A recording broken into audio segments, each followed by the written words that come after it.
lo anunciado, amigos, estamos con el exministro de Defensa, el general Roberto Quiabra, aquí en los estudios de ATV+, para conversar con él sobre el análisis del papel de las Fuerzas Armadas y los cuestionamientos a raíz, inicialmente, de la última intervención realizada en Junín, donde se rescató, no se rescató, se capturó, no se capturó, y donde lamentablemente perdió la vida una pequeña de solo 8 años. Bienvenido a ATV+. ¿Qué tal? ¿Cómo está? Buenos días. ¿Cuál es su opinión al respecto?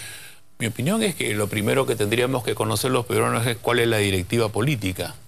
Hay que tener en cuenta que las Fuerzas Armadas formulan sus objetivos en función del objetivo político que determina el gobierno. Entonces nosotros hasta ahora no conocemos cuál es la directiva política por la cual trabajan y formulan su planeamiento de las Fuerzas Armadas. Porque si todo lo vamos a dejar en el comando conjunto es para eludir, como siempre ha sucedido, la responsabilidad. ¿Y cómo se está dirigiendo actualmente esto, según su opinión? Yo considero de que todo está solamente en esta estrategia que debería ser integral, coordinada, permanente y simultánea. Solamente vemos el esfuerzo policial y militar, que no es la solución. Vemos nosotros que se ha formulado un presupuesto con la realización de acciones que van a mejorar la infraestructura en esta zona, pero camina a un ritmo de tortuga que requiere pues mayor rapidez para lograr recuperar a las familias que hemos perdido. Recordemos nosotros que con la participación, la presencia en particular del ejército en esta zona, se logró recuperar a las personas y alejarlas de esta ideología. Pero cuando se logró también la victoria militar sobre Sendero en particular, esa consolidación que le debió dar el Estado con la parte social, mejoramiento de infraestructura, educación, salud, comunicaciones, no se dio. Y ese espacio, ante el abandono del Estado, ha sido tomado por el narcotráfico. No hay presencia del Estado. No hay presencia del Estado hasta ahora. La única presencia del Estado es policía y militares. La presencia del Estado también viene, va a venir, pero no viene, no se siente. ¿Por qué? Porque a esas familias que han sido ganadas por el narcotráfico, tú te la tienes que ganar ¿cómo? Mejorándoles su calidad de vida, dándoles otra oportunidad de vida. Y esto pasa no solamente por la erradicación simple de los cultivos, sino por el desarrollo alternativo que involucra nuevos sembríos con asesoramiento técnico, titulación de tierras, carreteras y mercado. De tal manera que tú haces de que esa gente, con la condición de que no siembre coca, se dedique a un cultivo alternativo para ganarse la vida. Con bases militares inútiles o con presencia militar no vamos a lograr nosotros ganarnos a la población. No es la forma, entonces, cómo es que se está llevando adelante esta lucha contra el narcoterrorismo. ¿Considera usted que se están poniendo otras intenciones u otros intereses de por medio, de pronto el querer hacer ver que el gobierno está haciendo realizando un papel, cuando en realidad posiblemente eso no se esté dando? No, lo que pasa es que hay un retardo en el ritmo. Hay un ritmo rápido con la presencia militar y policial, pero la buena intención, porque a la hora que han formulado y han presentado un programa con un presupuesto, está avanzando muy lento. Si estamos en el declaratorio de estado de emergencia, como sucedería una emergencia ante un terremoto o un desastre natural, esa es la velocidad que debería detenerse para no estar haciendo tantos trámites engorrosos que hacen de que la mejora de la calidad de vida no se vea, no se sienta. Pero ante esa situación, el gobierno tampoco ha tenido la celeridad necesaria para poder combatir las secuelas de un terremoto. Por ejemplo, en cuanto a tema de seguridad militar. Por eso le digo que esas son las grandes deficiencias del Estado peruano. La solución no pasa por incrementar el presupuesto. No es cuestión de decir el otro dio 1 millón, yo di 10 millones, sino en la calidad de gestión. Porque vemos hospitales muy bonitos, pero los equipos no están. O equipos de última tecnología que no funcionan porque no está el sistema eléctrico ni están los especialistas. Entonces, la calidad de gestión, eso es lo que no funciona acá.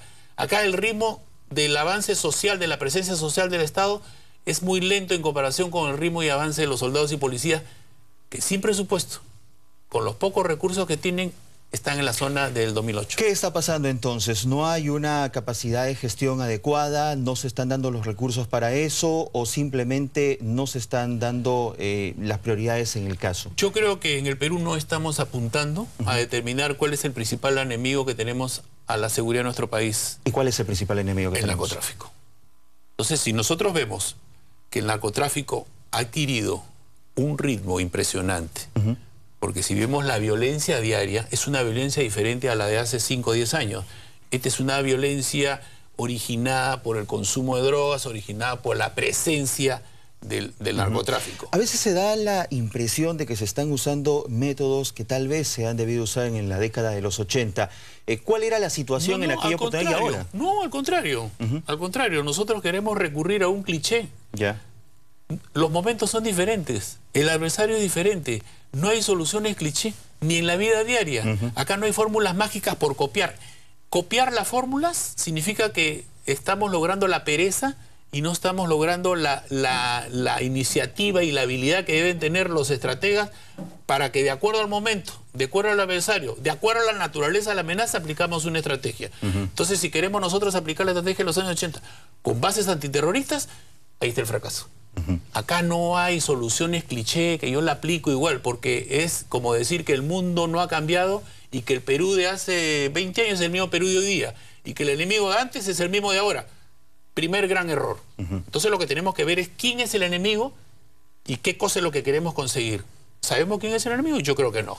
Entonces, ¿considera válidas las críticas que se dan en torno al gobierno, en torno a la lucha que se está emprendiendo contra el narcoterrorismo? No, acá lo que hay que criticar es la falta de unidad nacional. Este no es un problema de un gobierno. Acá los gobiernos no nos pueden engañar a decir yo he sido victorioso, yo voy a ser victorioso y yo voy a solucionar este tema a final de mi gestión, porque es una gran mentira. Este es un tema que requiere involucrarnos a todos nosotros, desde el ciudadano común hasta el que tiene responsabilidad en el Estado. ¿Por qué? Porque este es un problema que nos afecta a todos. Mientras sigamos nosotros dividiéndonos y peleando entre nosotros, perdiendo el tiempo en el Congreso, con ataques verbales entre los integrantes, con el Poder Judicial que no tiene la energía suficiente, como por ejemplo, para evitar de que estos abogados del llamado ahora doctor Guzmán estén haciendo gratis una apología con el favorecimiento que le dan los medios de comunicación. Y si nosotros no nos involucramos en qué están haciendo nuestros hijos, y tenemos la seria vulnerabilidad que todavía no le hemos solucionado, la educación. Tenemos que unos maestros, Sendero Luminoso ha sido la única organización subversiva en el mundo que empleó aparte el magisterio para su tarea. Esos maestros que hoy día han cumplido sanción por terrorismo, los tenemos nuevamente dando clases. Esos maestros que han violado o han hecho acoso sexual a los alumnos, los tenemos hoy día en los colegios. Entonces vemos las ambigüedades de algunas personalidades. Si esos son sus principios, yo le diría, sean solidarios. ¿Y por qué a esos que han sido condenados por terrorismo y por violación a los alumnos, por qué no los contratan a leer en clases particulares a sus hijos en sus casas? Entonces vemos nosotros que la educación es un factor muy importante que tenemos que resolver. Hemos saltado desde la problemática en el BRAE hasta la situación aparentemente política que quiere hacer ver Movadef, que es a quien usted ha hecho una alusión hace un instante. Y es que ¿esto podría ser peor en unos años más si es que no se hace algo? Si lo dejamos así, tenemos una experiencia de 20 años que nos hemos olvidado. Ese es un tema. Ese es un tema. Se inició así. Poca memoria. Poca memoria. Se inició así y hubo una pasividad. Esa pasividad la vemos hoy día. ¿Estamos esperando qué? ¿Que los soldados y los policías reforzados hoy en día por los curas nos solucionen los problemas? Entonces vemos nosotros que esta es una guerra como debió ser en los años 80, no una guerra, sino una lucha política e ideológica. En vez de iniciar una lucha política e ideológica contra un grupo que tenía ideas diferentes, se hizo una solución inicialmente policial y después militar y todos se pusieron de perfil. Esa experiencia criticada y dicho, porque ¿cómo es posible que nos hayamos puesto de perfil y hayamos nombrado para solucionar problemas los jefes políticos militares, para tener un responsable y para echar la culpa de todo? Hoy en día, ¿cuál es la relación? Seguimos en lo mismo. Los partidos políticos solamente hacen campaña para las elecciones, un mes antes. ¿Dónde está el trabajo político de los partidos políticos? ¿Dónde está ese trabajo que ellos son los que tienen que hacer? ¿Cómo es posible que dejemos que este Movadef logre limpiarle el cerebro a un grupo de chicos que seguramente se sienten discriminados en su grupo social y que ellos le dan la oportunidad de ser alguien que repiten como unos robotitos algunas cosas que ni siquiera entienden? ¿Consideran que los chicos que han sido de alguna manera inducidos por Movadef son discriminados sociales? ¿En qué sentido? En el sentido de que no tienen el afecto en la familia. Problemas sociales. Tienen las mismas dificultades en los colegios con profesores que no enseñan bien. Tienes unos libros cuyo contenido atenta contra el Estado y esos chicos seguramente socialmente se sienten también discriminados dentro de su medio. No sería nada raro que ellos también hayan sufrido bullying. Entonces los aprovechan y los usan. Vemos nosotros un reportero que va a la casa de una familia que le dice, oiga, su hija forma parte de este círculo. Sí, pues, pero si el Estado no puede hacer nada, ¿qué podemos hacer nosotros? Mi madre, tenemos que reforzar la familia. ¿Dónde está el padre, la madre, los hermanos mayores o los parientes que sí vivieron la muerte y la destrucción, porque estos chicos no la vivieron? ¿Dónde está ese trabajo? No hay un trabajo en la familia. Vas al colegio y tienes un trabajo negativo con profesores pues pro senderistas que están regresando. Ha abierto el panorama sobre esta problemática en nuestro país y es bastante amplio, general Roberto Quiabra. Usted fue ministro de Defensa. Sí. Si lo hubiera sido en esta época, ¿qué habría hecho? Yo acá hubiera convocado el Acuerdo Nacional, porque este es un problema de todos los peruanos. Yo hubiera provocado que el Acuerdo Nacional, donde están representados todos los partidos políticos y la sociedad, establecer una política nacional. Una política nacional que vaya más allá de una gestión de ministros y una gestión de gobierno, donde todos nos involucremos, donde todos tengamos conocimiento de qué cosas se va a hacer, cuáles son las metas que hay que alcanzar para que cada gobierno avance en esas metas. Pero si nosotros seguimos interponiendo nuestros objetivos grupales o individuales antes que los objetivos nacionales, estamos en este tema de que no avanzamos.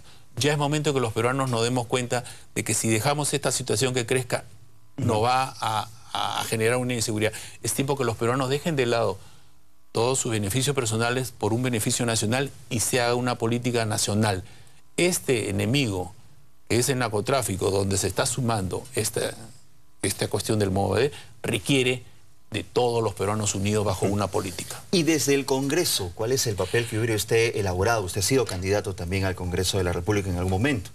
Yo creo que el Congreso debe dejar de lado sus diferencias y ahí es donde se tiene que dar. Fíjese, si usted en el Acuerdo Nacional formula las políticas y esas políticas requieren de leyes, esos líderes políticos que tienen sus representantes en el Congreso facilitarían a que el Congreso aprobara las leyes que se necesita para que el Poder Judicial pueda ejercer justicia.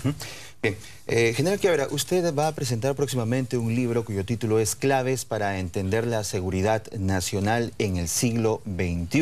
En este libro, suponemos, pone usted una serie de puntos importantes a tomar y destacar en cuanto a la lucha contra el terrorismo y ahora narcoterrorismo. Fíjese, yo considero que es un libro que debe servir, ojalá, como consulta, porque no hemos actualizado los conceptos en el Perú. En el Perú seguimos considerando que la seguridad es un concepto netamente militar y la seguridad es un concepto ya multidimensional y transnacional. En segundo lugar, tenemos que ver de que nuestro país tiene dos amenazas. Una amenaza latente, que es el fallo de la Haya, que va a generar problemas, y una amenaza actual, que es el narcotráfico. Tenemos que ver más allá de lo que significa y cómo va a influenciar este acuerdo de paz que deben firmar la FARC con el gobierno colombiano. Tenemos que actualizar los conceptos, por ejemplo, de orden interno y orden público. En el Perú hay una facilidad de emplear a las Fuerzas Armadas en los conflictos sociales que es una cuestión de orden público y no de orden interno. Entonces, si no conocemos qué es orden interno, nosotros vemos que estamos mal empleando a las Fuerzas Armadas, generando que haya violación a los derechos humanos y afectando a las unidades. Entonces, yo creo que es un libro con conceptos actuales de acuerdo a la seguridad que se vive en el mundo, que puede ayudar a todos aquellos que deben de conocer de seguridad y a todos los que tienen responsabilidad de gestión. Será muy interesante leerlo, por cierto. Gracias. Muchísimas gracias por acompañarnos en esta ocasión aquí en ATV+. Hasta otra oportunidad.